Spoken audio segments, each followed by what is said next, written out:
မွေးဖွားခြင်းနဲ့ဒီဆုံးခြင်းကြားထဲမှာလောကလူသားတွေဟာမွေးဖွားလာတော့လေ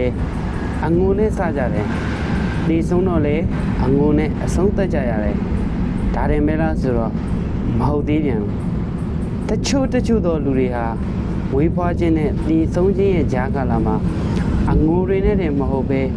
ဒုက္ခတွေတောကတွေအပူမျိုးစုံတဲ့ဘဝကိုရှင်သန်နေကြရပြန်လူဘဝကိုဖြစ်ခွင့်ရတဲ့အချိန်ခဏလေးမှာပျော်ရွှင်မှုဆိုတာကြံပြောပြစရာမရှိဒုက္ခဆိုတဲ့အရာကချိုသလားခါသလားမသိလိုက်ရပါနဲ့လောကကြီးကို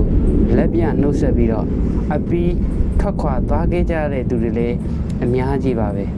မိမိရဲ့ဘဝကိုဘာမှမသိလိုက်ရပါနဲ့လောကကြီးကိုအရှုံးပေးပြီးထွက်ခွာသွားတဲ့သူမဖြစ်ရအောင်ဒုက္ခဆိုတဲ့အရာကိုခံစားခွင့်မရရင်တော့မှ